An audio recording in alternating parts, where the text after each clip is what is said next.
Selamat pagi Bapak Ibu yang terkasih dalam Kristus. Mari kita mulai ibadah kita pada pagi hari ini. Saya mengundang Bapak Ibu untuk bangkit berdiri. Kita akan memasuki saat teduh.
Setiap orang yang siap untuk membajak, tetapi menoleh ke belakang, tidak layak untuk kerajaan Allah.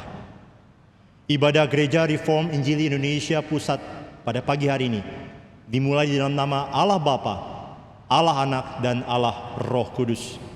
Dengan tetap berdiri, mari kita menaikkan pujian, terpujilah nama Yesus. Kita kembalikan segala hormat dan pujian kepada Dia.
Mari kita bersatu dalam doa. Bapa yang kami kenal di dalam nama anak-Mu yang tunggal, Tuhan kami Yesus Kristus, sungguhlah Engkau layak dipuji dan dipuja, dihormati, ditinggikan, dimuliakan. Kami bersyukur karena pada pagi hari ini kami sekali lagi mendapat kesempatan untuk boleh hadir di tempat ini, meresponi panggilan-Mu untuk beribadah di hadapan-Mu. Layakanlah kami Tuhan, kami yang lemah, kami yang lesu, kami yang letih, kami yang sedih, mungkin kami yang sedang marah. Ampunilah kami, tiliklah kami, dan didiklah kami Tuhan, agar kami semakin menyerupai Engkau, agar kami semakin mengerti isi hati Tuhan, agar kami semakin menyelami kasih-Mu Tuhan.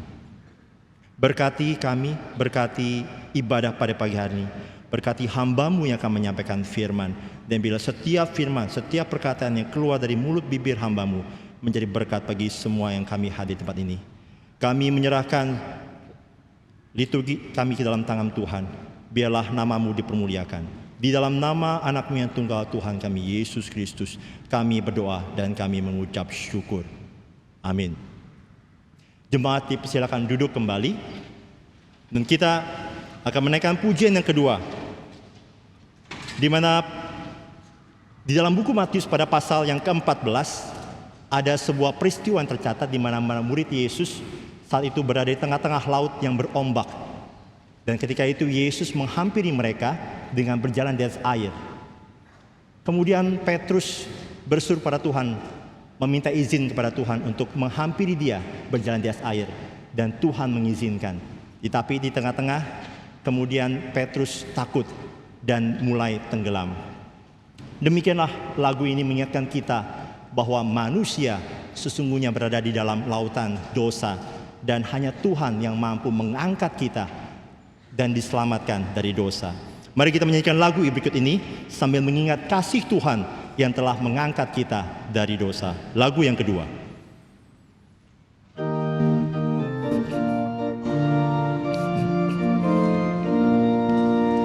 Dalam lautan yang kelam terancam jiwaku, dalam dosa tenggelam hilang harapanku.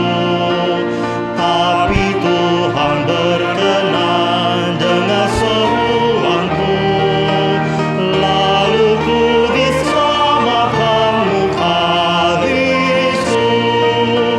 Kasih kudus Sang Penebus, ku telah diselamatkan. Kasih kudus Sang Penebus, ku telah diselamatkan. Ayat yang kedua, pria saja.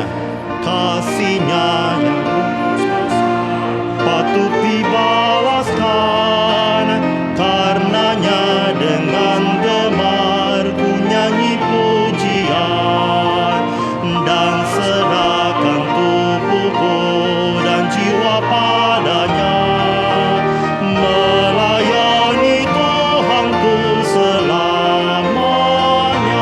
Bersama-sama, kasih kudus Sang Penebus, ku telah diselamatkan. Kasih kudus Sang Penebus, ku telah diselamatkan. Ayat yang ketiga, wanita saja. Orang yang terancam maut maka dilepaskan, jiwamu akan selamat ditolong Anak Daud. Segenap kekuasaan ada di tangannya.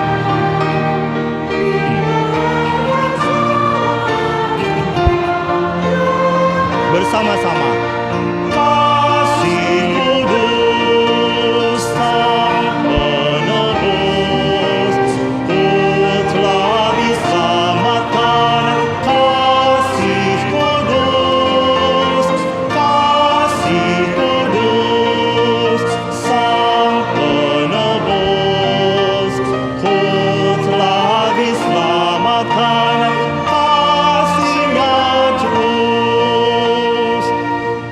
Puji Tuhan. Berikutnya kita akan melakukan bacaan Alkitab bertanggapan yang diambil dari kitab 1 Raja-Raja pasal yang ke-19. 1 Raja-Raja pasal ke-19 mulai dari ayat yang pertama sampai dengan ayat yang ke-13a.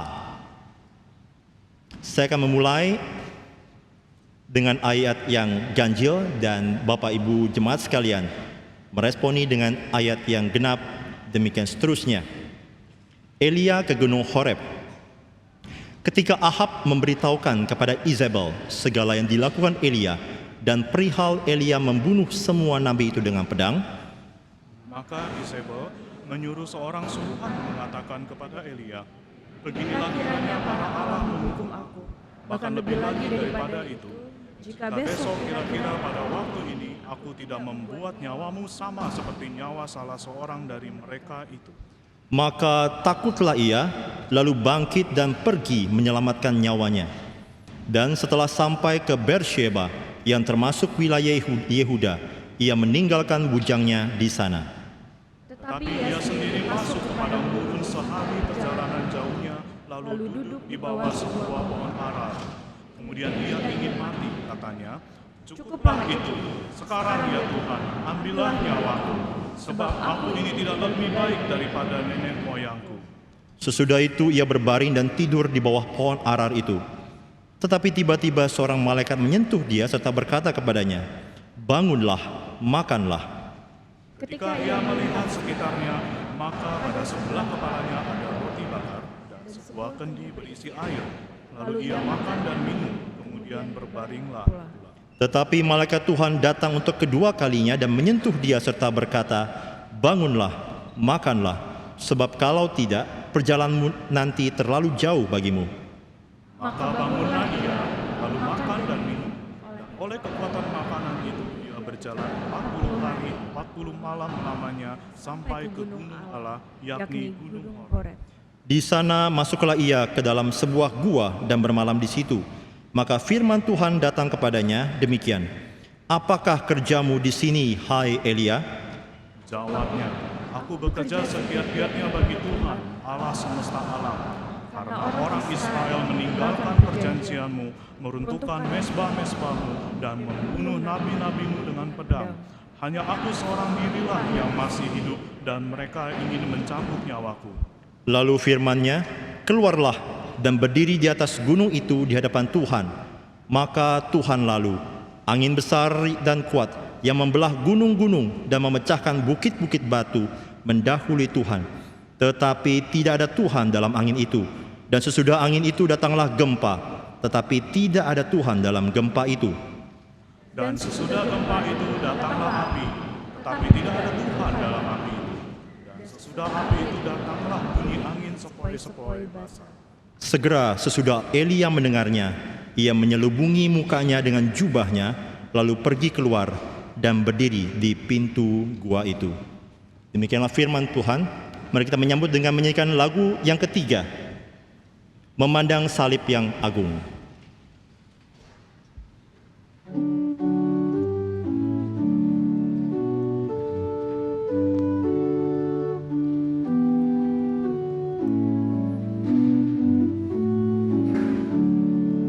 Memandang salib yang agung, Raja mulia mati di sana,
Berikutnya saya mau membacakan beberapa pengumuman yang juga tersedia di lembar warta.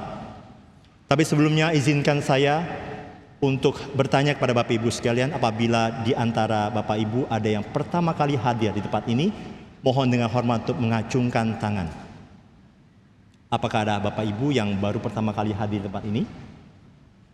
Belum ada.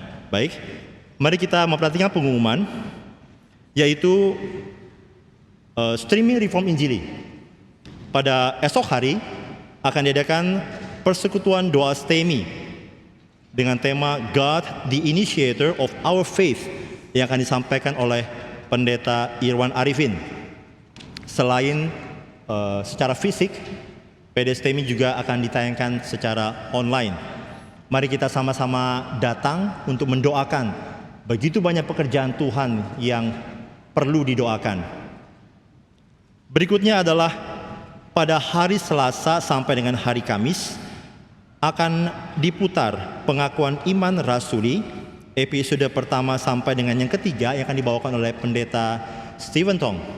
Dan pada hari Jumat pada tanggal 17 Maret pukul 6.30 malam, Pendeta Hendri Ongkowijoyo akan menyampaikan PA dengan tema doa atau dosa mengubah segala sesuatu.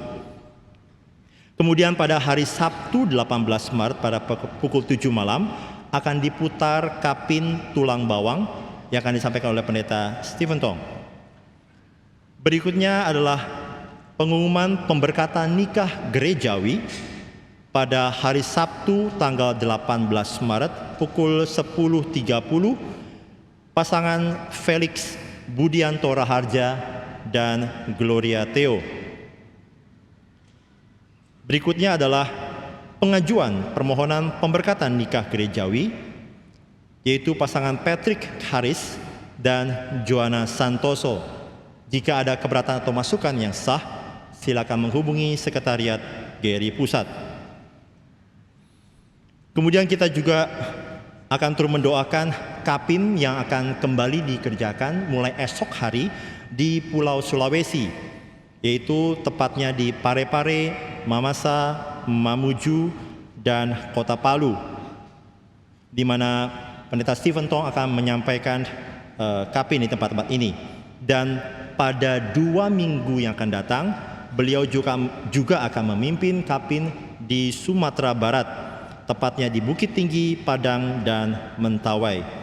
Kita akan membawa hal ini dalam doa kita nanti. Berikutnya adalah sebuah konser klasik bertepatan dengan Paskah yang akan diadakan pada hari Sabtu tanggal 8 April dengan tema Easter Concert, di mana Pak Tong akan memimpin 2 karya, yaitu yang keduanya adalah diciptakan oleh Mendelssohn. Yang pertama adalah Saint Paul, sebuah oratorio yang menceritakan peristiwa Paulus, Rasul Paulus. Kemudian Simfoni ketiga Scottish. Mari kita boleh berbagian di dalam mandat budaya. Kita turut hadir dan kita juga menyampaikan informasi ini ke handai taulan kita. Sebelum kita menaikkan doa syafaat, terakhir adalah pengumuman mengenai persembahan yang kedua pada hari ini akan diperuntukkan untuk penginjilan. Demikianlah pengumuman pada pagi hari ini. Kita akan menaikkan beberapa doa syafaat. Saya mengundang Bapak Ibu untuk bangkit berdiri. Kita akan mengambil waktu hening sejenak. Kita mohon belas kasihan Tuhan untuk mengampuni kita dan melayakkan kita sebelum kita menaikkan doa syafaat. Mari kita hening sejenak.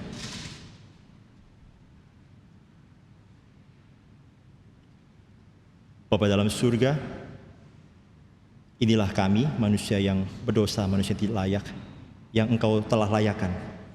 Kami mohon ampun Tuhan untuk segala dosa-dosa kami. Dan sebentar kami akan menaikkan doa-doa syafaat. Kiranya Tuhan melayakkan kami, agar doa-doa ini Engkau perkenan dan Engkau genapi di dalam waktu dan rencana Tuhan.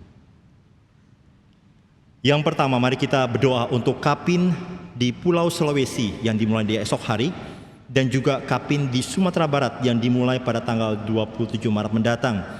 Kita juga mendoakan penginjilan, baik itu melalui KKR regional dan penginjilan pribadi. Mari kita sama-sama buka suara kita berdoa. Bapa dalam surga, kami sekali mengucap syukur ya Tuhan, karena Engkau telah berbelas kasihan bagi kami sehingga kami boleh melihat pekerjaan Tuhan dikerjakan di banyak tempat Tuhan. Kami bersyukur untuk Kapin yang sudah dikerjakan di minggu-minggu yang lampau, dan kami berdoa untuk Kapin yang sekali lagi yang dikerjakan di Pulau Sulawesi yang dimulai esok hari. Kami berdoa kiranya Tuhan berkati hamba-Mu Pendeta Stephen Tong yang akan menyampaikan firman. Kami juga berdoa untuk setiap panitia lokal di kota Parepare, Mamasa, Mamuju maupun di Palu. Kami berdoa kiranya Tuhan memberkati mereka agar mereka diberikan kesehatan untuk mempersiapkan segala sesuatunya, sehingga ketika firman disampaikan menjadi sebuah penyampaian yang dalam kondusif yang baik, dan firman-Mu dapat menjadi berkat bagi orang-orang yang hadir di tempat itu. Kami juga berdoa Tuhan untuk Sumatera Barat, kiranya Tuhan juga menyatakan pekerjaan-Mu di tempat ini Tuhan. Dan kami juga mengingat untuk KKR regional yang masih terus dikerjakan. Kami berdoa kiranya Tuhan membagikan lebih banyak lagi orang-orang awam untuk boleh mengerjakan penginjilan Tuhan. Dan kami juga berdoa kiranya Tuhan mendorong kami, memberkati kami, memberikan kami keberanian untuk boleh menjadi penginjil-penginjil pribadi. Berkati kami Tuhan, di dalam nama Tuhan kami Yesus Kristus kami berdoa. Amin. Berikutnya kita berdoa untuk bangsa kita, bangsa Indonesia. Kita berdoa untuk para pemimpin kita agar diberikan hati yang takut akan Tuhan dan mencintai rakyat. Mari kita buka suara kita berdoa untuk bangsa Indonesia. Bapa dalam surga, kami juga kembali memohon belas kasihan Tuhan. Kami bersyukur karena Engkau telah memelihara bangsa ini sampai dengan hari ini Tuhan, dengan begitu rupa, dengan begitu besar anugerah-Mu Tuhan. Kami juga bersyukur Engkau memberikan kami pemimpin, Presiden Jokowi yang begitu baik. Dan kami berdoa Tuhan, dan melihat situasi yang peristiwa-peristiwa yang terjadi belakangan ini Tuhan, yang sedikit banyak boleh mempengaruhi kinerja dari pemerintahan. Kiranya Tuhan berbelas kasihan bagi para pemimpin kami agar diberikan bijaksana untuk boleh memenangkan kembali hati rakyat. Dan kiranya Tuhan juga terus memelihara hati mereka agar takut akan Tuhan hadir selalu di dalam hati mereka, dan cinta pada rakyat juga terus dihadirkan dalam hati mereka. Berkati kami Tuhan, berkati kami juga sebagai warga negara Indonesia. Kami juga boleh menjadi warga negara yang bertanggung jawab. Kami boleh juga berpikir untuk juga bersumbangsi ke dalam bangsa ini Tuhan. Di dalam nama Anak yang Tunggal kami menyerahkan bangsa ini. Amin. Mari kita sama-sama mengakhiri doa ini dengan doa yang diajarkan oleh Tuhan Yesus. Bapa kami yang di surga, dikuduskanlah nama-Mu, datanglah kerajaan-Mu, jadilah kehendak-Mu di bumi seperti di surga. Berikanlah kami pada hari ini makanan kami yang secukupnya, dan ampunilah kami akan kesalahan kami, seperti kami juga mengampuni orang yang bersalah kepada kami. Dan janganlah membawa kami ke dalam pencobaan, tetapi lepaskanlah kami daripada yang jahat. Karena Engkaulah yang mempunyai kerajaan dan kuasa dan kemuliaan sampai selama-lamanya. Amin. Jemaat dipersilakan duduk kembali. Dan sebelum mimbar saya serahkan pada Pendeta Stephen Tong, paduan suara akan menyampaikan sebuah pujian yang berjudul Lord, Thou Alone Art God, yang akan disampaikan dalam bahasa Jerman. Lagu ini merupakan bagian dari oratorio Paulus yang akan disampaikan pada konser Paskah yang akan datang. Mari kita menyanyi lagu yang ketiga. Kita nyanyikan bait yang pertama, dan persilakan Jos untuk mempersiapkan diri. Lagu yang ketiga.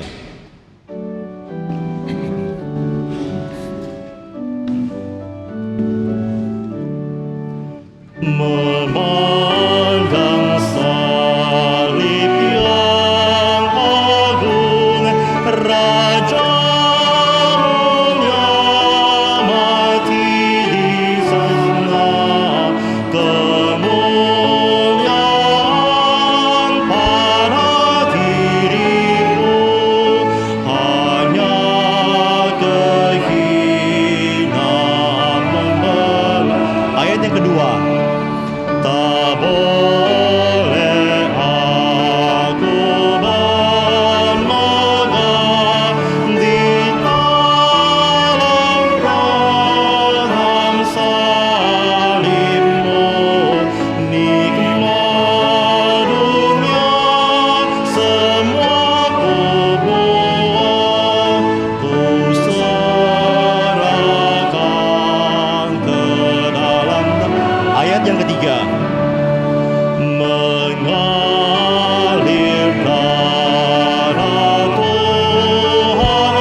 Kita bersyukur mendengarkan pujian yang sangat indah.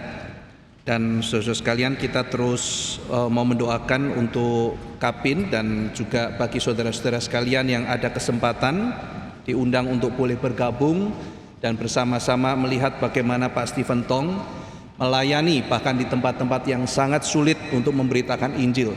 Berbagai macam tantangan yang dihadapi dari persiapan, bahkan kemudian juga keamanan, dan bahkan juga di dalam proses pemberitaan firman tidak sedikit ada diizinkan Tuhan turun hujan, sehingga dengan penuh kesulitan, kadang-kadang deg-degan apa yang akan terjadi di depan, terus bersandar kepada Tuhan sampai akhirnya memperoleh kemenangan. Proses itu ketika dijalani dan ketika saudara ikut terlibat akan memupuk bagaimana perasaan bersyukur kepada Tuhan, bergantung pada Tuhan untuk setiap langkah memberitakan Injil dan boleh menyaksikan bagaimana Tuhan bekerja.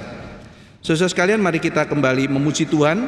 Mari kita menyanyi satu lagu yang sangat indah yang ditulis oleh seorang penyair yaitu Isaac Watts.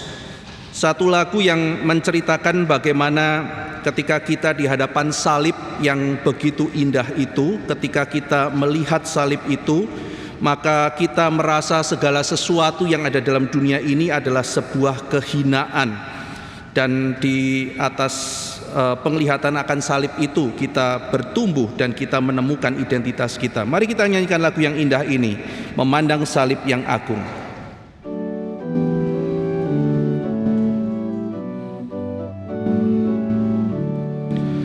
Memandang salib yang agung, Raja mulia mati di sana. Kemuliaan pada diriku, hanya kehinaan belaka. Tak boleh aku bermegah selain di dalam salibmu. Nikmat dunia semua ku buang, ku serahkan ke dalam darahnya. Mengalir darah Tuhanku, menyucikan semua celahku. Ku telah mati terhadap dunia, dan dunia mati atasku. Dulu dunia tujuanku,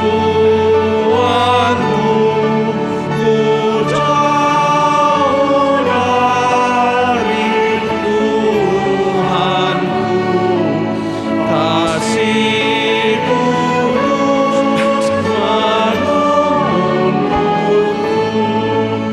jiwa dan hidup baginya. Satu lagu yang merupakan penggambaran dari perkataan Rasul Paulus, bagaimana setelah melihat salib Kristus, maka Kristus adalah kebanggaan kita, sehingga dunia tersalib bagi kita dan kita tersalib bagi dunia. Saudara, apa artinya?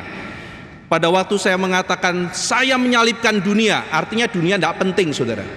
Dunia tidak penting, dunia itu hina sehingga kita salibkan. Tetapi sebaliknya, dunia juga menyalibkan kita. Maksudnya apa? Kita mati bagi dunia, dunia mati bagi kita. Artinya adalah di hadapan dunia kita ini tidak dianggap penting, saudara. Kita nggak menganggap dunia penting, dunia nggak menganggap kita penting. Tapi kita tidak peduli karena kita sudah berjumpa dengan salib Kristus yang paling penting. Kita tidak dianggap penting oleh dunia, tidak apa-apa. Yang penting kita berkarya dan menjadi berkat. Mari kita nyanyikan sekali lagi bait pertama dan bait yang keempat, memandang salib yang agung. Memandang salib yang agung, Raja mulia mati di sana, kemuliaan pada diriku hanya kehinaan belaka. Dulu dunia tujuanku, ku jauh dari Tuhanku, kasih kudus menuntutku, jiwa dan hidupku baginya. Kita akan mendengarkan firman Tuhan yang akan disampaikan oleh Pendeta Stephen Tong.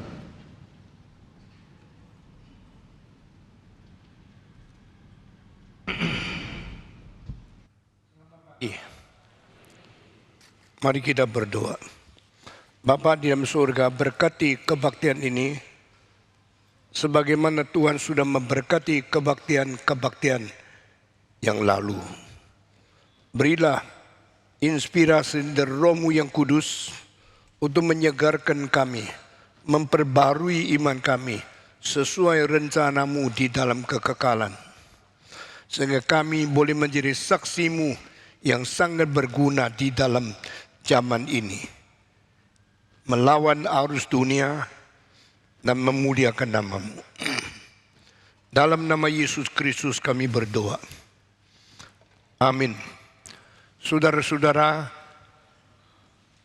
kira-kira 9 hari yang lalu kami mengadakan kapin di dalam kota ke-160 dengan yang hadir 5.700 orang. Di Cikarang, dan waktu dipanggil ada lebih 1.800 orang yang maju ke depan. Coba tayangkan orang yang banyak itu. Inilah kota ke-160. Mulai besok malam 161, 162, 163, 164. Kami akan keliling seluruh Indonesia seperti Yesus berkhotbah di kota-kota dan desa-desa, tidak berhenti-berhenti. Selama saya masih hidup, harap saya boleh dipakai Tuhan memberkati Indonesia dan menjadikan Indonesia orang Kristen lebih banyak. Karena tanpa penginjilan, gereja itu membunuh diri. Tanpa penginjilan, Kristen akan direbut dan ditelan oleh iblis. Kiranya kita peka dan kita betul-betul sadar dan rajin melayani penginjilan di dunia ini. Hari ini saya akan teruskan khotbah pengaruh Augustinus di dalam rencana Tuhan memperbaharui dan merubah gerejanya sepanjang sejarah. Sebelum saya berkhotbah, saya mengundang Dr. Wilkie Boer datang ke atas untuk memberi wawancara kepada dia. Beliau adalah rektor Universitas Calvin di Grand Rapids, Michigan, di mana anak-anak saya semua sekolah di situ. Dan sesudah itu masih ada beberapa anak majelis dari kita dan beberapa penginjil dan Eunice Tong dan juga Rebecca Tong menjadi murid di situ. Mari kita tepuk tangan menyambut. Dan saya minta ya Raharjo akan memberikan. We are warmly welcome here. Ya, So many young people from this church have been educated in your college. We praise God. May God continues to use you as a blessing to the people from all the world, including Indonesia. God bless you. Thank you, sir. Sekolah ke tempatnya beliau dan kita berdoakan supaya beliau boleh terus menjadi berkat bagi banyak negara. May di I dunia. ask you, what is your specialty in education? At Calvin University, Yes. we have 100 programs. 100 program di Calvin. You mean 100 faculty? No, 100 different degree programs. Oh, okay. 100 degree programs. Ada sekitar 100 gelar program. What we are known for, though, is that we have, in any degree program, we have a strong Reformed integration of faith and learning. Tapi dalam setiap program yang ada, kita selalu punya ada iman reform yang terintegrasi di dalamnya. Yeah, I heard that people from your college, you get your study of A will be considered by the University of Michigan as A+. Exactly. Is it true? Ini herannya. Di sekolahnya kalau dapat A, waktu pindah ke sekolah Michigan University akan dijadikan A+. Karena mereka lebih tinggi dari angka yang diberikan. Saya sangat tidak setuju beri angka tinggi-tinggi, beri gelar tinggi-tinggi, tapi di dalamnya kosong ompong. Nah, itu penipuan. Tapi sekolah ini sekolah yang sangat berbobot. Waktu masuk tidak terlalu sulit. Lain sama Ivy League. Ivy League itu terdiri dari 8 sekolah universitas. Masuknya cuma pilih yang terbaik. Dari yang daftar 1000 yang diterima 50. Tapi Calvin College diterima banyak. You kurang pintar pun tidak diterima. Tetapi setelah lulus jadi pintar sekali. Nah, ini sekolah yang baik. Sekolah yang tidak baik tapi pura-pura baik. Hanya menerima yang paling pintar. Tapi bukan dari dia. Orang lain sudah siap. Ini sekolah terima orang biasa. Tapi jadi orang paling pintar. Kalau dapat B di University of Michigan dekat situ. Langsung menjadi B+. Kalau diterimanya A, di situ diakui sebagai A+. Berarti jauh lebih tinggi daripada hal ini. So how many students do you have in your 100 degree program? We have around 3,000 students. Kami ada sekitar 3.000 anak pelajar masuk dalam 100 program itu. And after their graduation, where did they go? So our students go to every company you can imagine. Setelah itu murid kami pergi ke berbagai macam perusahaan yang ada. And they do ministry whether they're in the church or whether they're engineers or whether they're doctors. Dan mereka bisa pelayanan di gereja atau sebagai insinyur atau sebagai dokter. We have a lot of young students, they like to go to California. I'm not very happy of that. Because California is a place of many people that get many places to play. But if you go to Midwest, you can only study, no many places to play. So I would introduce our young people, if you can choose Calvin College, I would like you to have your children to be educated there. Jadi banyak anak yang suka pergi ke California, tapi saya tidak suka karena di sana banyak tempat untuk bermain. Tapi kalau kita pergi ke Midwest untuk belajar, di sana memang tempatnya untuk belajar. Maka saya ingin memperkenalkan Calvin University ini kepada anak-anak muda sini kalau ada yang berminat untuk pergi belajar di sana. Anak-anak you pergi ke California, pulangnya Inggris kurang bagus. Karena banyak anak Indonesia ngomong Indonesia tidak maju-maju. Tapi kalau you ke Midwest, bisu, you mesti belajar Inggris yang baik-baik. Dan reform, dan pengertian tinggi, pengetahuan luas, degree-nya banyak, dan tidak gampang lulus. Meskipun gampang masuk, karena sekolah mutunya dan reformnya menjamin anakmu akan sukses. Tuhan memberkati. I hope that if our students or our young people come to your school, please be strict to them and please educate them well. God bless you. Thank you very much. I assure you, we will, sir. Ya, It's such an honor. dia Thank you, sir. sudah berjanji akan ketat sama anak kita. Puji Tuhan. Mari kita sekali tepuk tangan. Ya. Thank you for Ivan Rahajor yang memberikan penterjemahan. Saudara-saudara, hari ini kita meneruskan pengaruh teologi dari Augustinus di dalam sejarah dan gereja sampai zaman gerakan reform ini. Kita telah memikirkan Augustinus menulis beberapa buku yang paling penting. Pertama, My Confession. Kedua, The City of God. Dan ketiga adalah mengenai Trinity. Dan ini semua buku yang paling penting yang ditulis. Dan pengaruh-pengaruh Augustinus terlihat di semua gereja. Termasuk Katolik, Reform, Anglican, dan semua gereja yang penting di dalam dunia.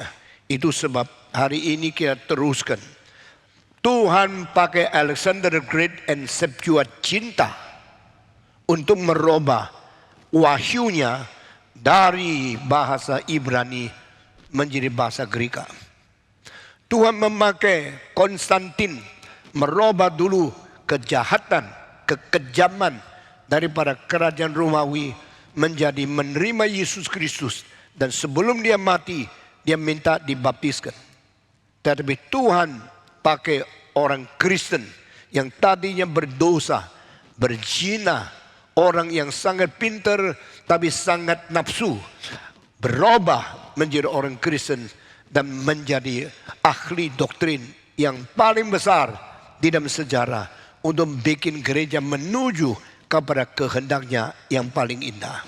Saudara-saudara, Augustinus menjadi orang ketiga yang dipakai Tuhan merubah seluruh dunia ini. Dan dia bukan merubah melalui kultur seperti Iskandar Agung. Bukan merubah dunia melalui politik seperti Konstantin, Kaisar Romawi. Dia merubah dunia melalui pengertian firman di dalam doktrin-doktrin yang bawa orang Kristen bermutu di dalam iman dan konfesi kepada Tuhan. Saudara-saudara, perubahan terbesar yang dibawa oleh Augustinus di dalam sejarah, di dalam pengertian iman Kristen adalah apa artinya pertobatan. My Confession, buku yang menulis bagaimana sebagai seorang kafir, seorang Manikaisme berubah dan menerima Yesus sebagai juru selamat. Pertobatan bukan hanya berhenti dari berbuat dosa. Pertobatan adalah mengembalikan seluruh otak takluk kepada firman Tuhan dan mengerti doktrin yang terisi di dalamnya. Conversion is not merely depart from your sin and you repent, but return to the Lord with your mind put under the revelation of God and accept the doctrine given in the Bible.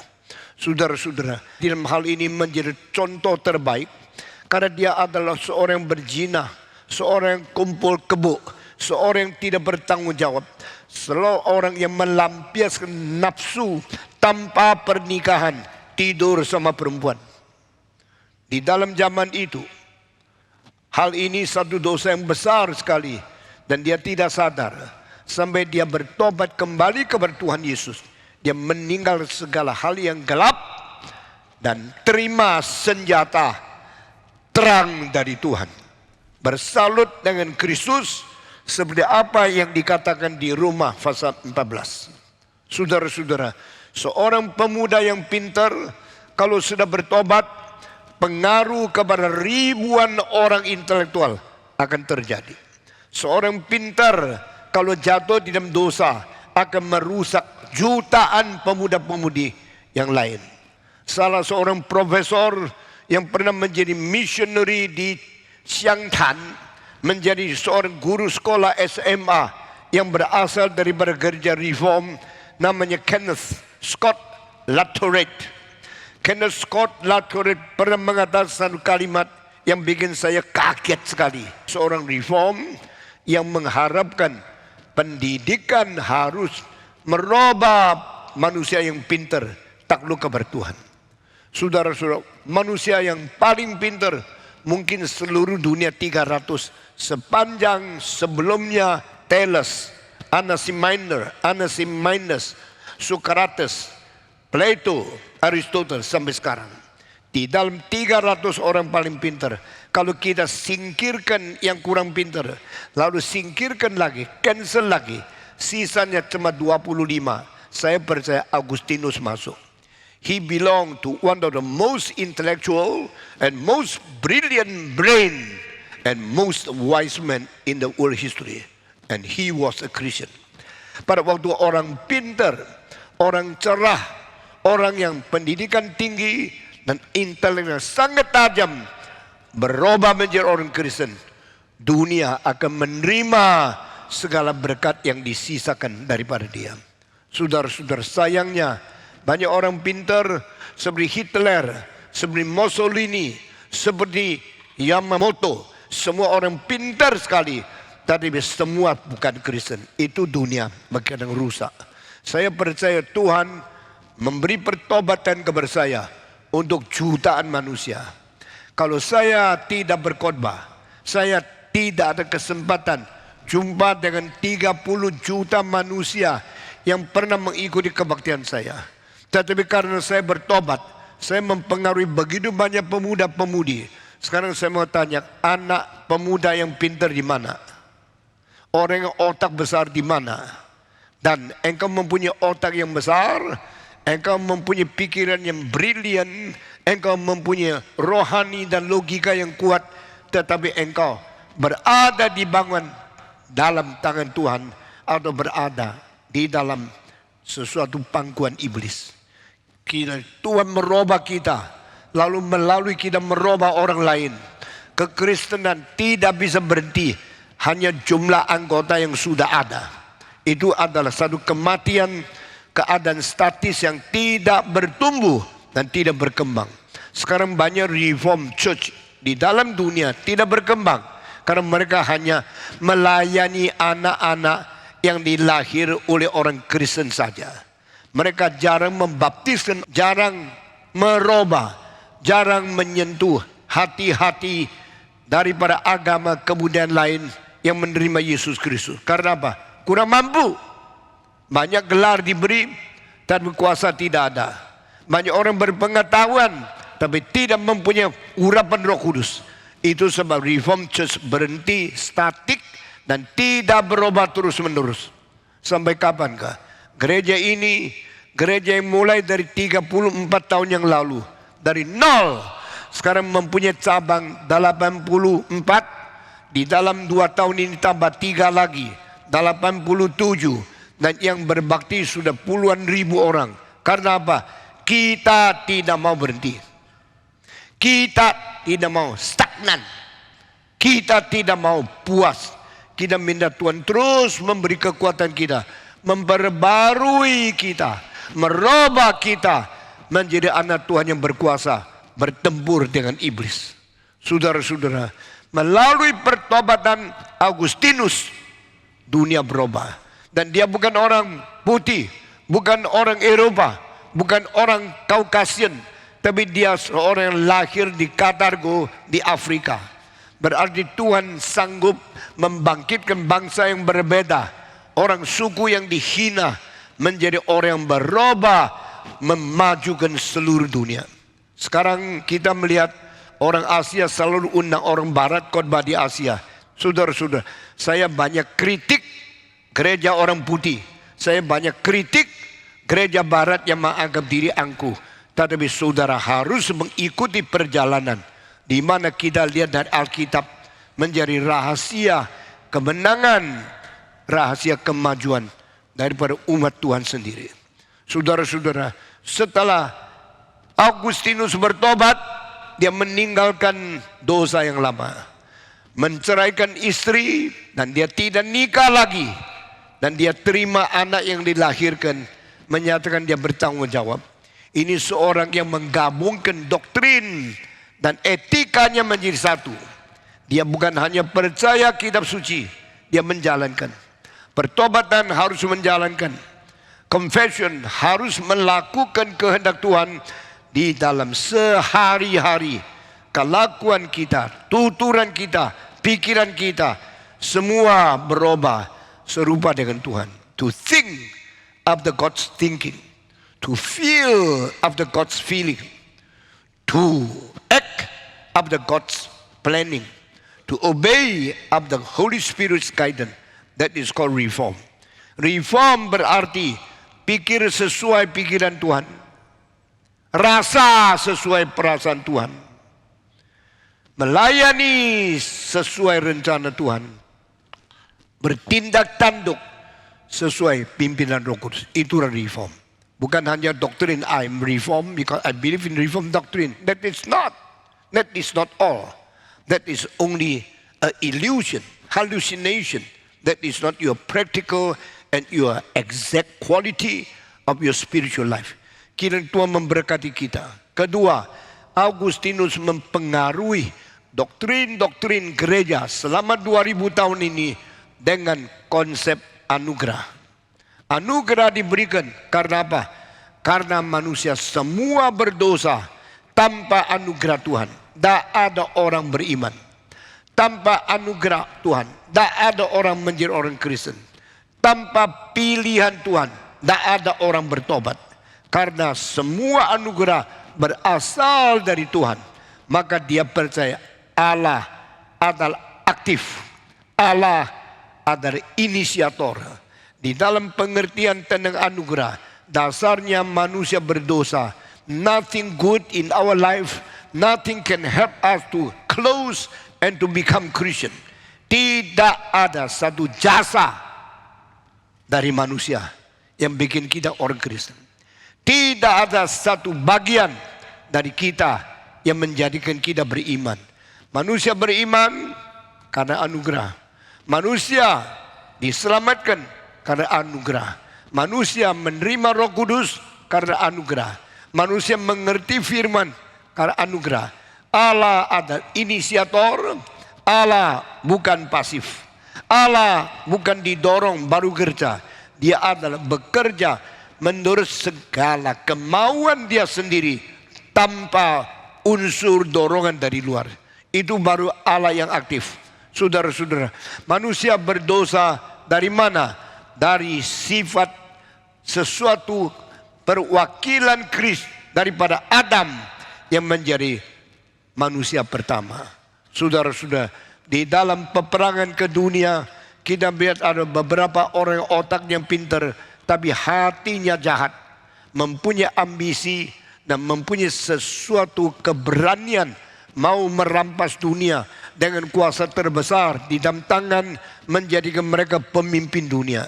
Di Jerman, Hitler. Di Italia, Mussolini. Di Jepang, Hirohito. Ketiga orang ini yang mewakili kaisar Jepang dan diktator Jerman asli Austria dan Mussolini. Mereka mempunyai sesuatu keberanian dan nafsu yang begitu galak dan jahat, mau merampas kuasa dunia. Akhirnya Tuhan campur tangan merubah seluruh dunia, karena Tuhan adalah perencana di dalam kehendaknya yang kekal untuk memimpin seluruh sejarah manusia. Sehingga tanpa campur tangan dunia tidak ada hari depan.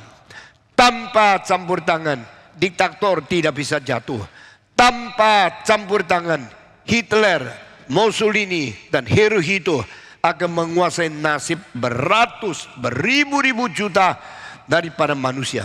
Tapi Tuhan tidak mau manusia berada di bawah tangan diktator yang mimpinya jahat. Saudara-saudara, Hitler akibatnya apa?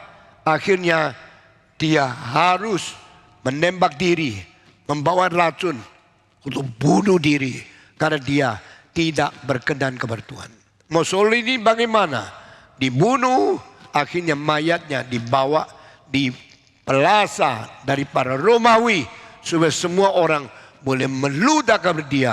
Hirohito bagaimana? Dibiarkan Tuhan kalah karena kota Hiroshima dan Nagasaki dibom oleh bom atom, dan sesudah dua kota itu hancur, baru dia mulai sadar, akhirnya menyerah. Ini semua akibat campur tangan Tuhan di dalam sejarah manusia. Karena Tuhan berdaulat. Our God is sovereign God. Our God have the power in the supreme place. And He is the one who determine the fate and the destiny of human life. Kita bersyukur kepada Tuhan. Kita melihat sendiri bagaimana sejarah menjadi budak Tuhan. Bagaimana Tuhan mengatur seluruh dunia sehingga kita mengalami perdamaian 80 tahun. Sejak tahun 1945 sampai sekarang 2023. 7-8 tahun. Kita tidak ada peperangan dunia karena pimpinan Tuhan. Sekarang kita di ambang pintu peperangan dunia ketiga. Saudara-saudara. Tetapi mungkinkah kemanusiaan bisa mengalahkan kuasa Allah? Tidak mungkin. Mungkinkah rencana kejahatan manusia melampaui bijaksana Tuhan Allah? Tidak mungkin. Kita percaya tetap Tuhan berkuasa untuk memimpin dunia sampai kehendaknya. Terakhir, pengadilan yang ultimatum akan datang kepada dunia. Seperti apa yang sudah khotbahkan tahun lalu sepanjang tahun, the judgment in the Bible. I preach for 1 year. Saudara-saudara, orang-orang yang cari gampang, cari murah, cari jalan pintas untuk mendapatkan berkat Tuhan, tidak berani menyentuh. Kita sudah berkhotbah 52 kali mengenai the judgment of the wrath of God in the whole Bible. Saudara-saudara, biar kita menjadi orang yang takut kepada Tuhan, menjadi orang yang sungguh-sungguh mencintai Tuhan, dan dengan ibadah, dengan perasaan takut berjalan di dalam rencana Tuhan setiap hari. Saudara-saudara, di dalam pengajaran yang diberikan oleh Augustinus, kita melihat segala sesuatu dimulai dari dosa dan rohani, sesuai dimulai daripada kesadaran berdosa dan bertaat di hadapan Tuhan, bertobat minta pengampunan dari Tuhan. Ini adalah dosa asal, menjadi pengajaran yang penting.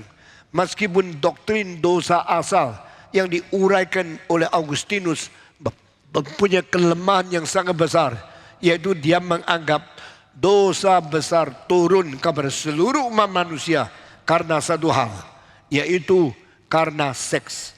Laki-laki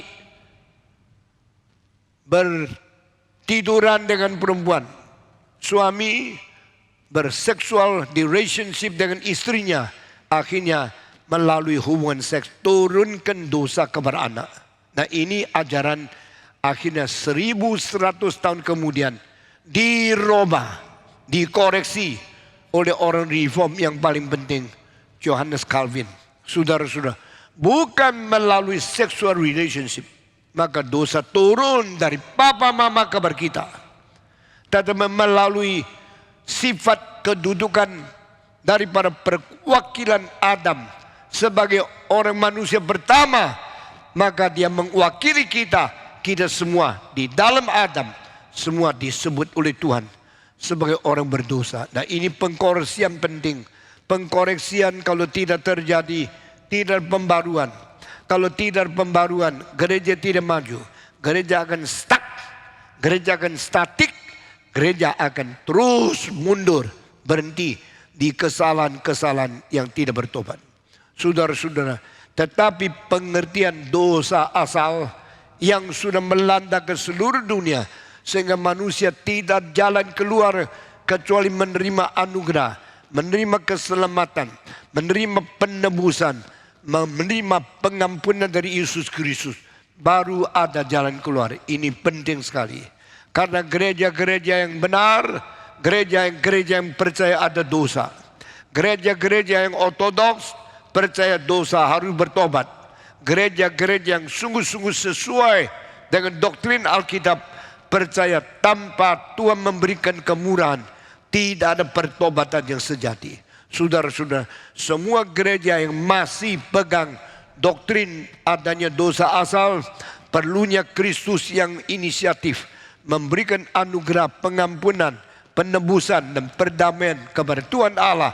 Tidak ada gereja yang sejati. Kita bersyukur kepada Tuhan. Ini pengaruh Augustine yang sangat besar kepada gereja di dunia. Ketiga, pengaruh Augustine selain mengenai bagaimana harus bertobat dan bagaimana orang ada dosa daripada nenek moyang kita Adam. Di mana Roma pasal 5:12 dikatakan seorang berdosa maka dosa melanda ke seluruh umat manusia. Karena seorang berdosa maka semua ikut dia, tidak taat kepada Tuhan. Seorang mati datang kepada seluruh umat manusia. Since one man committed sin, and sin come to all men. Since one man experienced death, and death ruling all over mankind. Ini adalah apa yang ditulis oleh Handel di dalam lagu Mesias yang begitu penting mengajar kita kembali kepada dosa asal dan pengaruhnya. Saudara-saudara, Jepang menjadi orang yang meledakkan bom yang pertama, meledakkan dan menghancurkan armada Amerika di Honolulu. Dan Jepang waktu itu tidak mempunyai kapal terbang yang besar, tidak mungkin mempunyai minyak yang cukup. Bagaimana dari Jepang bom Honolulu, padahal kira-kira lebih 6.000 km jauhnya. Kapal terbang tidak mungkin isi bensin di tengah jalan. Tapi orang Jepang begitu pintar, mereka menyelidiki, mereka menginvensi, dan mereka memakai satu cara yang belum pernah dipikir oleh orang lain. Sekarang kembali kepada sejarah. Waktu itu kapal terbang yang kecil dari Jepang yang harus setiap 1.000-2.000 km diisi bensin. Mereka tidak mungkin terbang dari Tokyo ke Honolulu. Mereka di tengah jalan pasti akan jatuh, akan hancur karena tidak minyak lagi. Tapi mereka memikirkan satu cara, bikin kapal terbang yang sayapnya bisa goyang, bisa disimpan menjadi ramping. Kapal terbang yang sayap lebar digoyangkan menjadi ramping ke belakang. Menjadi kapal terbang yang sangat sempit, sangat ramping, dan dimasukkan ke dalam satu kapsul yang besar. Sehingga dari luar kelihatan seperti tangki yang besar. Tidak tahu dalamnya kapal terbang. Ini teknologi tidak ada di Rusia. Ini teknologi tidak ada di Jerman. Ini teknologi tidak ada di tempat lain. Hanya ada di Jepang. Sesudah itu mereka masukkan kapal terbang. Sayapnya disimpan masuk ke dalam kapsul. Ditaruh di kapal yang besar. Waktu kapal melayar, kapal Amerika lihat, oh itu cuma kapal, cuma kapsul. Tidak ada kapal terbang. Orang Amerika naif. Mereka kira mereka sangat aman. Sampai kapal itu sudah sampai di Honolulu, keluarkan dari kapsul. Sayapnya dibuka, diisi minyak, bisa bom di Honolulu. Saudara-saudara, ini adalah, saya lupa tipenya kapal itu. Tapi ini setelah ditemukan oleh orang Amerika, langsung diberi di stop rahasia. Sehingga banyak orang sampai hari ini tidak tahu. Dan kapal terbang yang saya bisa buka tutup itu, teknologinya tidak pernah dibocorkan ke Rusia. Karena waktu itu Amerika ketakutan. Kalau Rusia mendapatkan info seperti itu dan langsung membuat kapal seperti itu, dunia akan jatuh. Bukan di Jepang, bukan di tangan Jerman, bukan saja di orang-orang Italia sebagai Mussolini, tapi akan sekaligus jatuh di dalam komunisme. Di dalam hal itu sangat bahaya. Nah ini dirahasiakan. Sudah kapal terbang di-stopkan, kita teruskan. Saudara-saudara, setelah harbor di Honolulu, semua sudah dibom. Amerika banyak kerugian. Tenggelamlah kapal perang Amerika ratusan. Baru orang Amerika sadar kita diserang. Kita diserang oleh Jepang. Kita sekarang cilaka. Kita akan dikalahkan oleh Jepang. Maka barulah Washington mengambil keputusan. Ikut perang. Tidak Amerika, biar lu perang di Eropa. Perang di Asia. Nothing to do with America. Nothing to do with United States.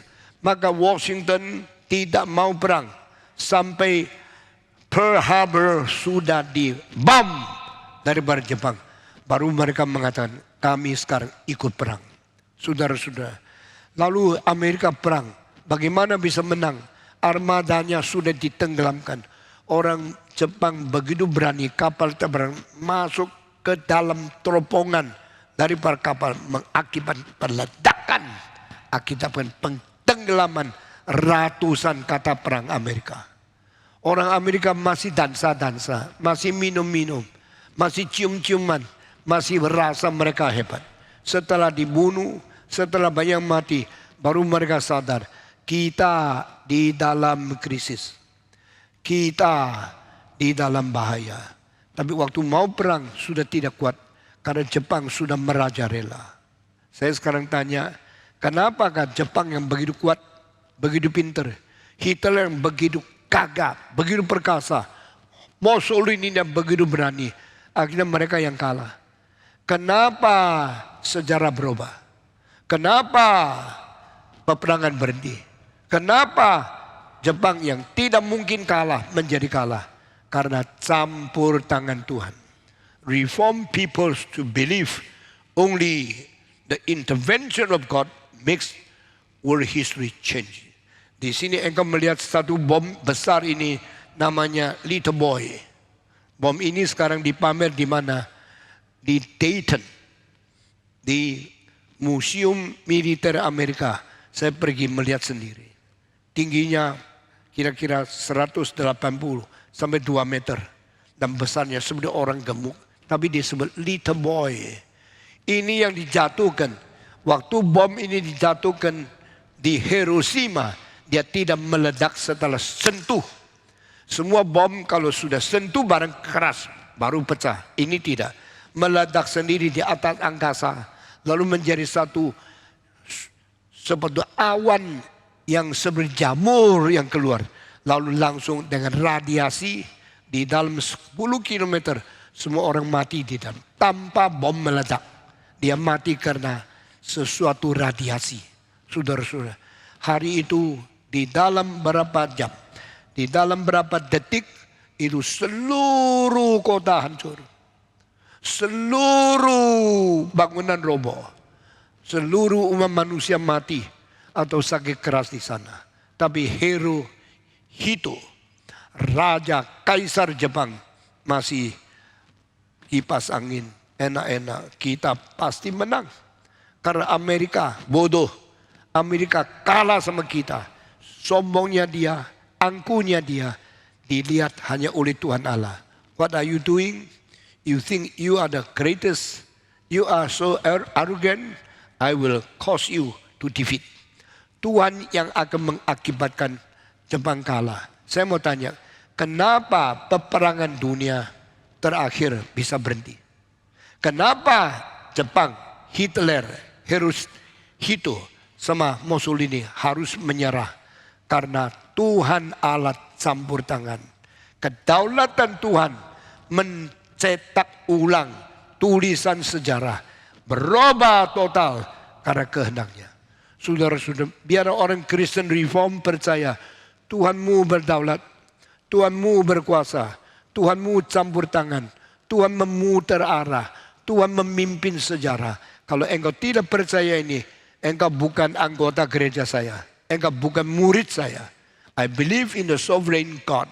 I believe in God who is the supreme power and who can change the world by his interruption of the history.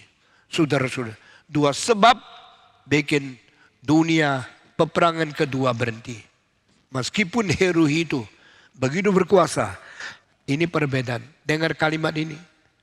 Semua perubahan politik di dalam 5 tahun sejarah Tiongkok karena yang memberontak mengambil alih raja dan kuasanya, lalu membunuh raja yang sebelumnya, lalu mengganti raja itu.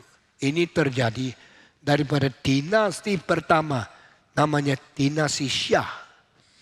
Kira-kira 3.500 tahun yang lalu, dinasti Shah dihancurkan. Bangunlah dinasti Shang. Sesudah dinasti Shang dihancurkan, dinasti Zhou. Setelah Zhou didinastikan, dihancurkan, dinasti Han. Berarti raja dibunuh, yang baru bangkit. Dibunuh lagi, yang raja bangun lagi. Shang kira-kira 1500 tahun. Setelah, maafkan, 1500-600 tahun. Setelah Zhou kira-kira 800 tahun. Setelah Zhou 400 tahun dinasti Han. Setelah Han, lalu Tang, lalu sampai sekarang saudara di dalam 5000 tahun kaisar mati. Dinasti hancur. Jepang tidak pernah dihancurkan. Dinastinya tidak berubah. Yang jadi raja lebih tinggi dari raja yang lain. Maka seolah-olah sementara Hirohito bekerja dengan Hitler dan Mussolini. Sebenarnya dia mikir pakai Cina melawan seluruh negara. Setelah Jepang lebih tinggi, hancurkan Hitler, hancurkan Mussolini. Jepang yang menguasai seluruh dunia. Tapi Tuhan tidak menghendaki. Tuhan tidak mengizinkan. Saya mau tanya, peperangan dunia kedua kenapa berhenti? 2 sebab. Pertama, bom atom di Hiroshima. Kedua, kematian. Saya akan menunjukkan seorang jenderal yang tertinggi di Jepang. Namanya Sanpen Uselyo. Ini bahasa Jepangnya. Karena dia disebut namanya Sanpen Uselyo. Yaitu Raja Yamamoto. Dia adalah anak dilahirkan papanya waktu papanya sudah umur 56. Maka disebut Yamamoto 56. Orang ini mempunyai keberanian, mempunyai kekuatan yang luar biasa. Galaknya, kemauannya, dan kekerasannya tidak kompromi. Akhirnya dia menjadi jenderal tertinggi untuk perang dengan Pearl Harbor dengan Amerika. Di mana dia pergi pasti menang.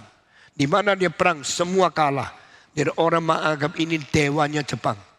Ini orang lencananya, coba lihat. Begitu banyak, dia adalah orang yang paling tinggi di dalam jenderal Jepang. Tapi saudara, orang ini begitu pintar. Zaman kira-kira 80 tahun yang lalu, dia sudah mengerti bagaimana bikin kode rahasia yang tidak gampang ditemukan oleh orang musuhnya. Sehingga itu code, the secret code of his commandment, the secret code of his military power. No one knows how to decode kodenya dia. Tapi saudara-saudara, pada satu hari dia merencanakan tanggal berapa, bulan apa, pagi jam 8, bawa semua kapal terbang untuk menyerang dan menghancurkan Amerika di Pasifik Selatan. Hari itu dia memberikan kode jam berapa tidak berangkat. Tak sangka Amerika tidak tahu, tapi ada seorang tahu. Orang itu orang Tionghoa, a Chinese engineer who studied in United States, and he is the specialist in decoding all the secret of military. Karena dia mengerti bagaimana memberikan decode, bagaimana membuka rahasia dari kode-kode di seluruh dunia. Maka orang Tionghoa itu setelah menemukan kodenya Jepang mau serang. Tanggal berapa? Pagi jam 8.10. Mulai berangkat dari pulau apa. Semua dia kasih tahu. Dia telepon dari Tiongkok. Telepon ke Washington DC. Waktu itu Presiden Roosevelt mendengar kalimat itu. Dia mengatakan, I give thanks to you, Mr. So and so, Chinese. This is the second time American government appreciate to the Chinese scientists. But you know how to decode Japanese secret. We give thanks to you. Sesudah itu, waktu Jepang dengan Yamamoto yang menyetir sendiri berada di kapal yang paling penting pergi mau membom Amerika. Saat dia naik, Amerika sudah tahu. Dari Washington DC, Presiden Roosevelt memberitahu kepada orang yang berada di Pulau Pasifik. Sekarang naik kapal terbangmu menyambut, karena kapal daripada Yamamoto sudah naik pergi menyambut dan melepaskan semua rudal kepada dia, bikin mati dia dulu. Orang Amerika begitu naik, Jepang tidak tahu kodenya sudah dipecahkan oleh orang Tionghoa. Dia tidak tahu sekarang rahasia sudah terbongkar oleh musuh. Waktu mereka naik tidak lama kemudian, tentara kapal terbang Amerika sudah naik. Begitu langsung meluncurkan rudal dan semua peluru yang ribuan untuk menghantam. Sesudah itu di dalam 2 menit langsung kapal terbang yang paling penting dari Jepang kena rudal itu. Dan Yamamoto di atas kursinya duduk dengan mata terbuka, kena jantungnya, langsung mati di kursi, jatuh. Temannya kaget. Jenderal paling penting mati. Kita tidak ada pengharapan lagi. Dia coba-coba mentegakkan badannya Yamamoto, lalu mempasang dia kursi, membuktikan dia sampai mati tetap setia. Dia tidak pernah menyerah dan tidak pernah kalah. Dia tetap duduk di sana. Sayangnya jantungnya sudah berhenti, darah yang meluncur di seluruh badan.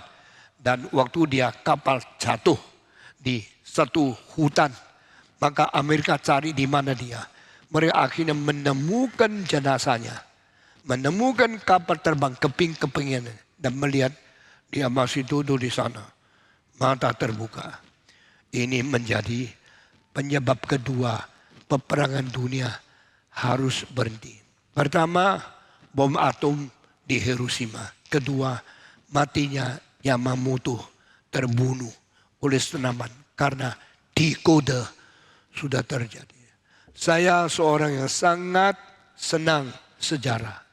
Sangat menyelidiki detailnya sejarah. Waktu saya mempelajari sejarah, waktu saya mengerti semua terjadi, hati saya penuh syukur Tuhan, because your intervention, the history is being like now. Because you are sovereign God, no one can surpass your power. I praise you. I give thanks to you, God. You save your church. You save your people. And you save the world according to your sovereign power, according to your supreme wisdom.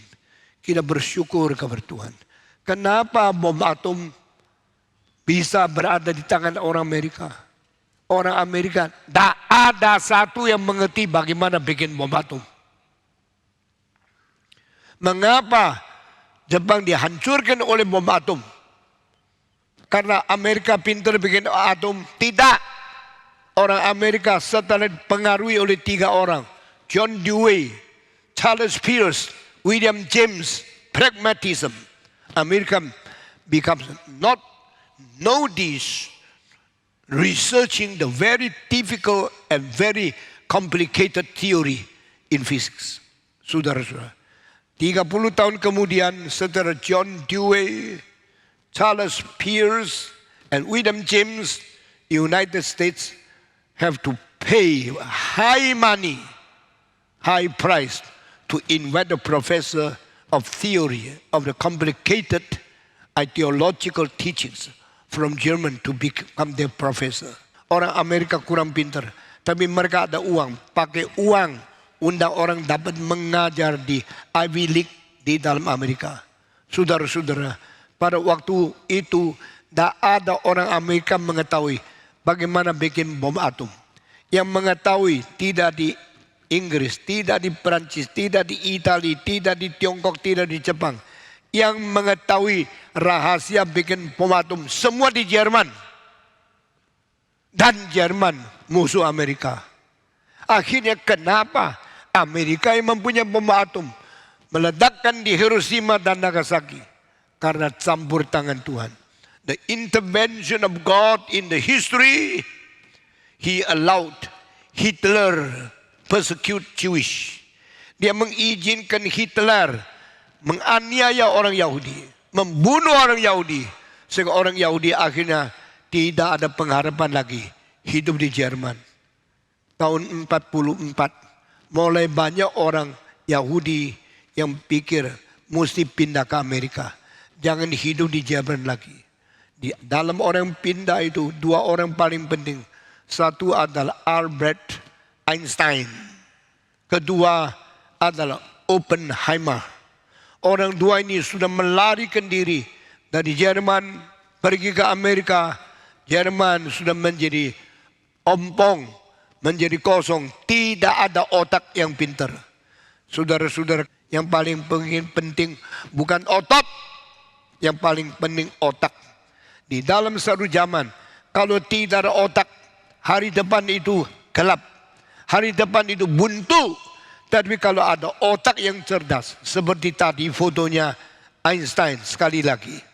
Ini orang mempunyai otak lebih besar dari siapapun. Ini orang kedua, Oppenheimer. Oppenheimer membuat bom atom. Berdasarkan teori E is equal to mc square dari Pak Einstein. Coba keluarkan Einstein lagi. Saudara-saudara, orang 2 ini, coba keluarkan foto Einstein. Ini 2 orang menentukan nasib dunia. Menentukan kenapa peperangan dunia kedua bisa berhenti.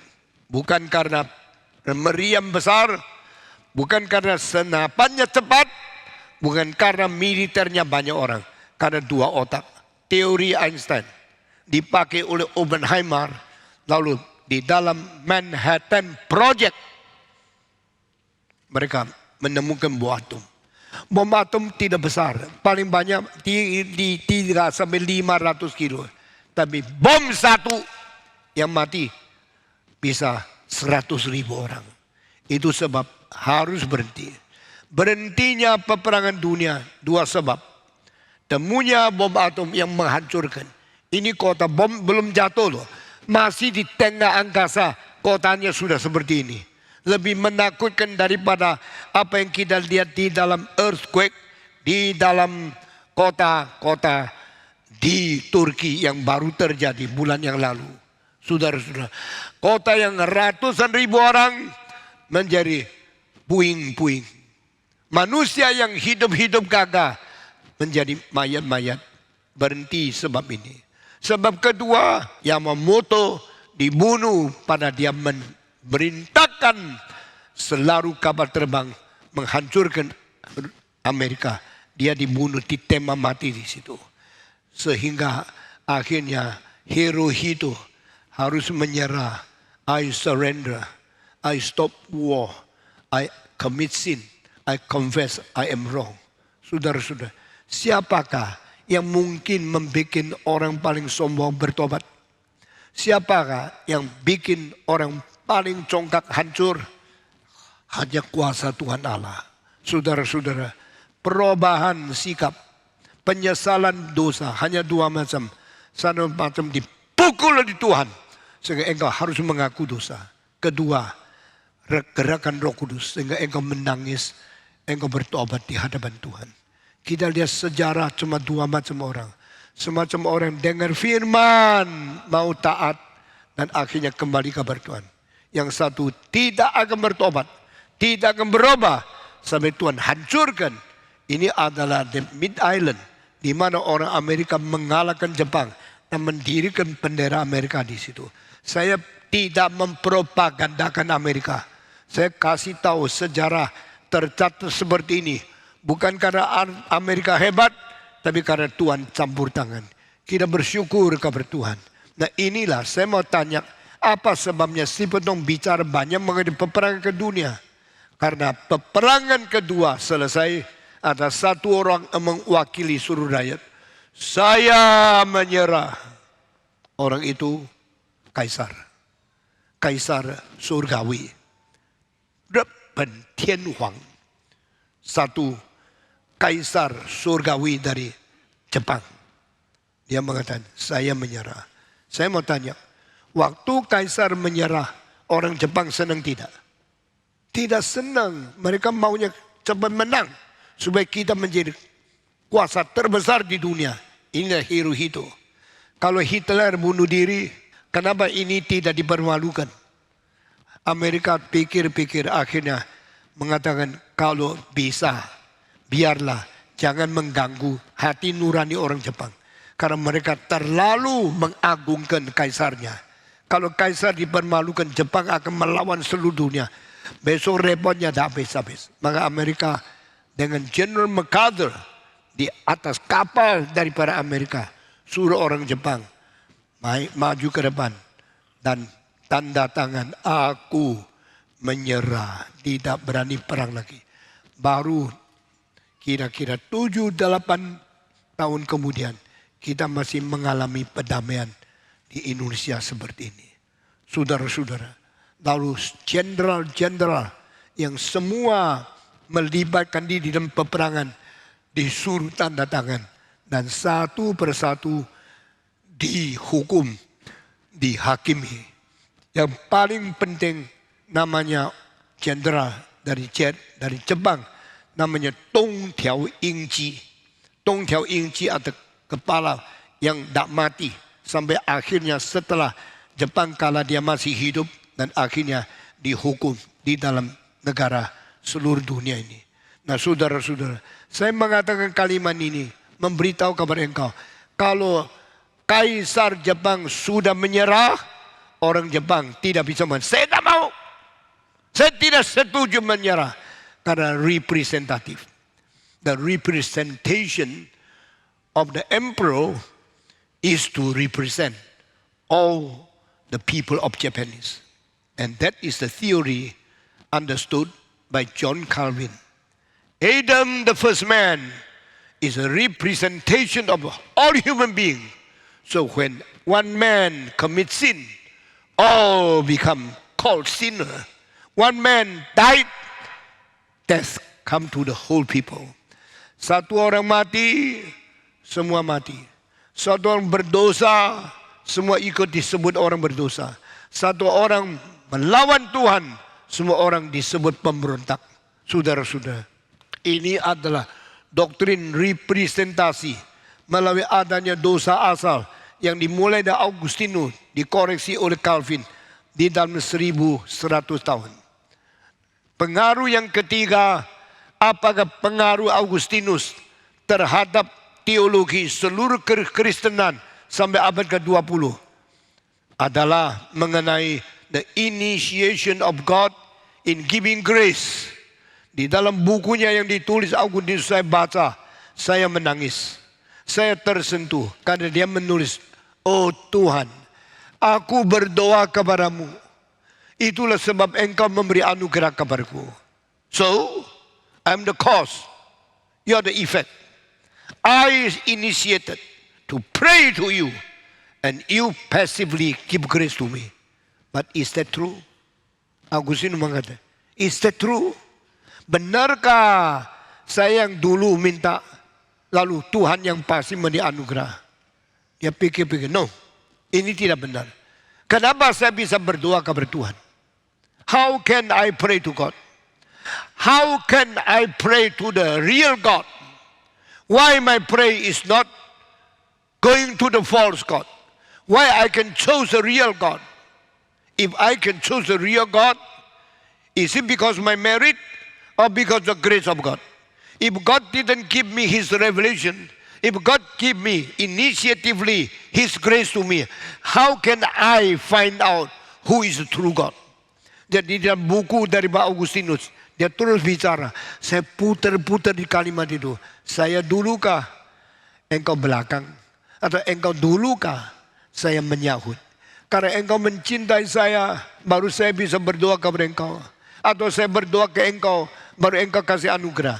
Jangan kira kalau Tuhan memberi anugerah agar sebab jasa-jasamu memanggil nama Dia baru kita diberkati.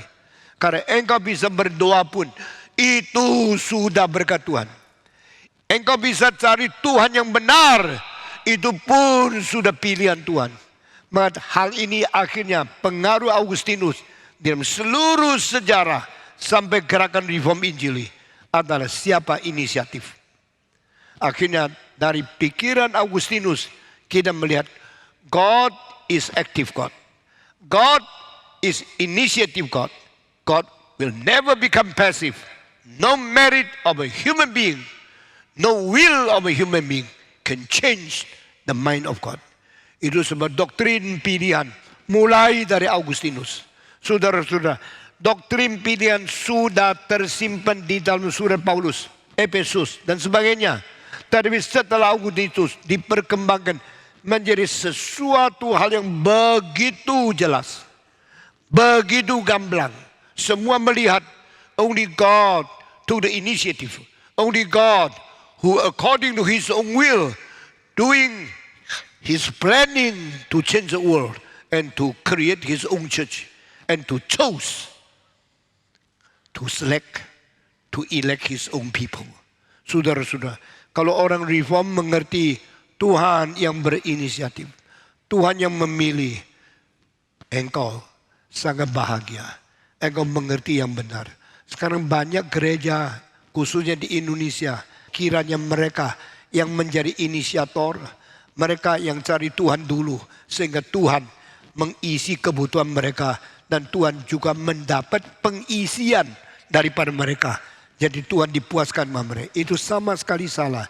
Jikalau bukan Tuhan yang menjadi inisiator, kalau bukan Tuhan yang terlebih dahulu mengasihi kita, no one can come to God. Even God was the only source to start His grace to us before we love Him. No one can love God. No one can know God. No one can properly understand God. That is the reason in Bible says we love, because He loved us first. Alkitab berkata kami mengasihi karena Dia terlebih dahulu mengasihi kita. Semua 1, 2, 3. Kami mengasihi. Semua 1, 2, 3. Karena Dia terlebih dahulu mengasihi kita semua. Understand? Ngerti tidak? Kalau engkau tidak ngerti ini, engkau bukan reform. Only God with His own initiation, His active work, He came to us by His grace, by His will, by His sovereignty. And then we say, God, thank you. I receive your grace. I give thanks to you. I respond to you. I repent my sin because you move me. You change my heart. You taken away my stony heart and give me the heart of flesh. Tuhan mengambil jantung hati kita yang membatu dan Tuhan merubah dan memberikan hati yang daging, lembut, taat dan kembali bertobat kepada Dia. Saudara-saudari, hari ini saya sampai di sini dulu dan saya sebentar akan makan dan akan pergi ke Singapura, dan nanti sore, nanti malam saya akan berdiri 4 jam lagi untuk berkhotbah di KRII Bahasa Indonesia Singapura dan STEMI Expository Preachings International kepada Chinese audience di Singapura. And tomorrow I will go from Singapore, fly to Makassar, change car to go to Parepare dan berkhotbah kepada kira-kira 5.000 orang. Tuhan memberkati kita, jadikan Indonesia menerima firman, mendapat berkat. Minggu depan saya kembali, saya mentunjukkan berapa puluh ribu orang yang mendengar firman. Dukunglah pekerjaan ini. Kapin sudah dimulai lagi. Selain berhenti 140 kota, kira-kira 5 tahun yang lalu. Setelah pandemi kita mulai lagi. Sekarang adalah 161 kota besok. Lusa 162 kota. Lusana lagi 163 kota. Hari Kamis 164 kota. Baru saya kembali ke sini. Parepare, Mamasa, Mamuju, dan Palu. Palu 5 tahun yang lalu kena gempa bumi yang mati ribuan. Dan yang ditelan oleh bumi. Banyak jalan, ribuan bangunan. Saya sudah ke situ untuk ketiga kali. Pertama kali khotbah kepada 8.000 orang. Kedua kali setelah gempa bumi, saya pergi menghibur ribuan orang yang kehilangan suami, yang kehilangan anak karena ditelan oleh bumi. Dan dengan tangisan saya memberi kekuatan, dorong mereka tetap beriman kepada Tuhan. Ini nanti hari Kamis 4 hari lagi saya ada di Parepare, saya ada di Palu untuk memberikan kekuatan baru kepada mereka. Saudara-saudara di Mamuju kita akan serahkan 10 gereja baru yang kita bantu bangun setelah ditelan habis oleh tsunami kepada gereja-gereja stand up itu. We have built very simple 10 churches building to be given freely to them to restore their worship and their Christian ministry in those places. Kiranya Tuhan memberkati dan pendeta-pendeta pemimpin mereka yang tadinya gereja sudah roboh, sudah hancur. Sekarang dapat gereja baru yang dibangun oleh kita. Mereka bersyukur kepada Tuhan. Tuhan tidak meninggalkan manusia. Tuhan mencintai kita. Kita berterima kasih. Mari kita berdoa dan saya minta pendeta Kristianto naik ke atas, pimpin di dalam doa. Sesudah itu kita berdiri mengikrarkan iman rasuli. Mari kita tunduk kepala, kita masuk di dalam doa. Kami bersyukur dan mendapatkan penghiburan, diingatkan kembali akan kedaulatanmu dan kedaulatanmu atas sejarah. Engkau bukan hanya Tuhan yang bertahta di dalam gereja, tetapi dalam seluruh alam semesta. Engkau yang telah melepaskan dunia dari cengkeraman orang-orang yang berusaha dengan ambisi mereka untuk menguasai dan menghancurkan dunia. Tetapi oleh karena pemeliharaan dan kasih-Mu ya Tuhan, Engkau telah meluputkan kami dari yang jahat. Engkau memelihara kami dan kiranya kehendak-Mu terjadi dalam dunia ini. Dan biarlah kami menghadapi sejarah dengan penuh perasaan syukur dan dengan penuh perasaan sukacita karena boleh mengenal Engkau Tuhan yang benar. Dalam nama Tuhan Yesus kami bersyukur. Amin. Amin. Mari kita membaca bersama iman rasuli. 1, 2, 3. Aku percaya kepada Allah, Bapa yang Maha Kuasa, Khalik langit dan bumi, dan kepada Yesus Kristus anaknya yang tunggal Tuhan kita, yang dikandung dari Roh Kudus, lahir dari anak darah Maria, yang menderita sengsara di bawah pemerintahan Pontius Pilatus, disalibkan, mati dan dikuburkan, turun ke dalam kerajaan maut. Pada hari yang ketiga, bangkit pula dari antara orang mati, naik ke surga, duduk di sebelah kanan Allah, Bapa yang Maha Kuasa, dan dari sana Ia akan datang untuk menghakimi orang yang hidup dan yang mati.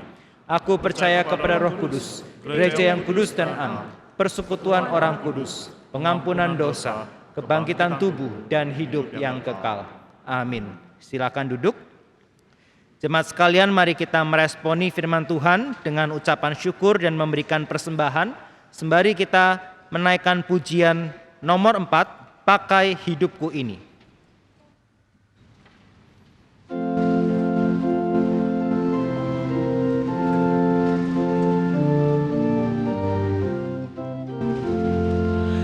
Pakai hidupku ini, seluruh roh dan jiwaku.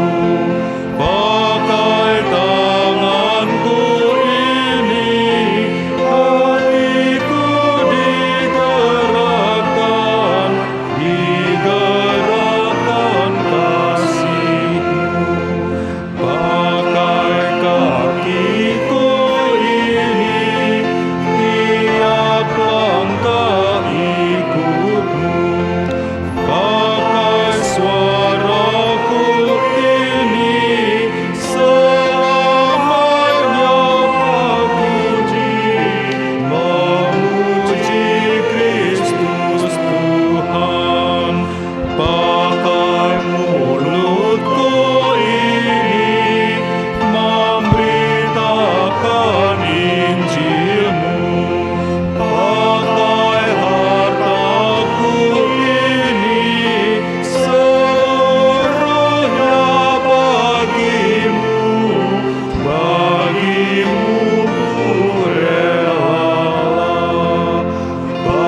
Mari kita sama-sama bangkit berdiri, kita menaikkan lagi bait pertamanya saja sebagai doa kita di hadapan Tuhan.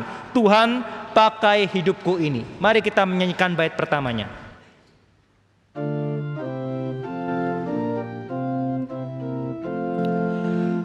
Pakai hidupku ini, seluruh roh dan jiwaku. Pakai tanganku ini, hatiku digerakkan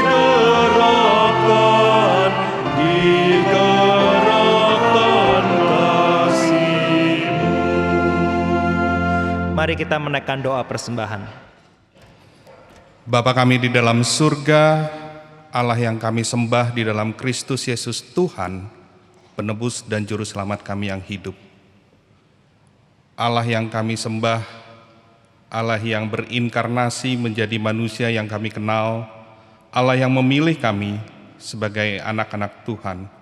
Kami mengucap syukur untuk kebenaran firman yang menguatkan kami, meneguhkan kami, mengoreksi kami, dan mengingatkan kami akan kebenaran Tuhan. Kami datang kepadamu Tuhan mengucap syukur untuk cinta dan anugerah kasih yang Tuhan berikan dalam hidup kami. Kami mau berdoa Tuhan untuk persembahan yang kami bawakan pada pagi ini. Tuhan, kiranya persembahan ini Tuhan berkati, Tuhan kuduskan. Terlebih untuk setiap orang yang terlibat di dalam pengelolaannya. Engkaulah Allah yang memberikan hikmat bijaksana, kepintaran di dalam mengelola setiap dana yang ada untuk kemuliaan nama Tuhan. Terima kasih ya Bapa, inilah doa ucapan syukur kami yang kami naikkan dalam satu nama, Kristus Yesus Tuhan, penebus dan juru selamat kami yang hidup. Kami berdoa, kami mengucap syukur. Amin. Dengan tetap bangkit berdiri, kita kembalikan segala kemuliaan kepada Allah Tritunggal, kita naikkan doksologi.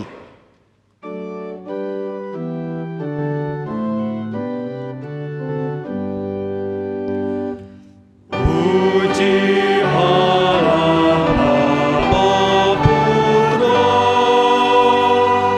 puji Allah Roh Kudus, ketiganya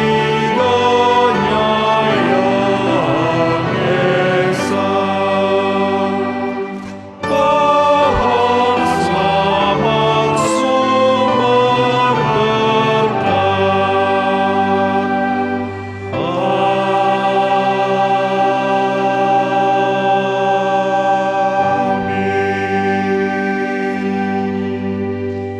Jemaat yang dikasihi Tuhan, arahkanlah hatimu kepada Tuhan dan pulanglah dengan membawa berkat darinya. Tuhan memberkati engkau dan melindungi engkau. Tuhan menyinari engkau dengan wajah-Nya dan memberi engkau kasih karunia. Tuhan menghadapkan wajah-Nya kepadamu dan memberi engkau damai sejahtera.